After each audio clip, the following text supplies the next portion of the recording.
Richard Miller, the voice of the Ospreys here. First official day of practice for the North Florida Ospreys. Head coach Matthew Driscoll and coach, first day of practice. How did it go? Well, it was awesome. The energy level was through the roof, which we kind of anticipated, but you never know.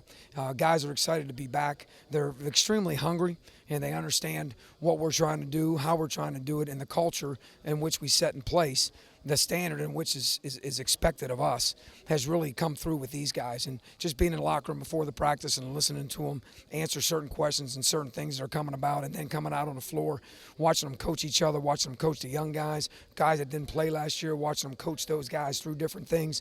You can see the pay attention to detail is definitely there, and the excitement and the eagerness to get to this next step is really.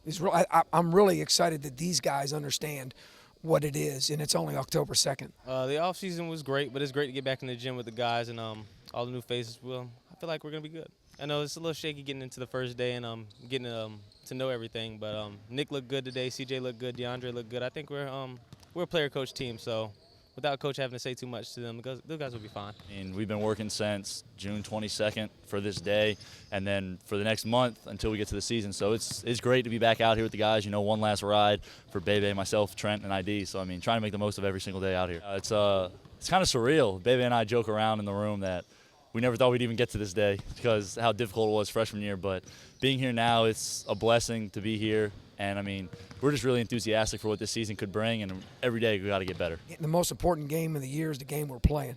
None is much more important. None is nothing. Well, I learned early that you can't let things that occurred in the past, really hold on to your team and drag your team down and maybe lead you to 1 or 2 or 3 or 4 bad games in a row. You got to let things go, wash it out, and move forward. That's kind of where the 1-0 kind of came from. So as we proceed through, we're still always going to talk about being 1-0 because these guys believe it and they understand it.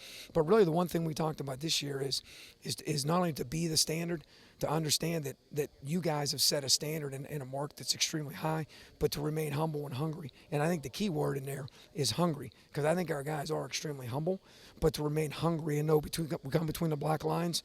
It's no offense, it's no disregard for you, but if you're on white and I'm on blue, we're just not going to be getting, we're not going to be boys for a little bit, so they understand that, and I really love our guys' approach. We've got a competitive group.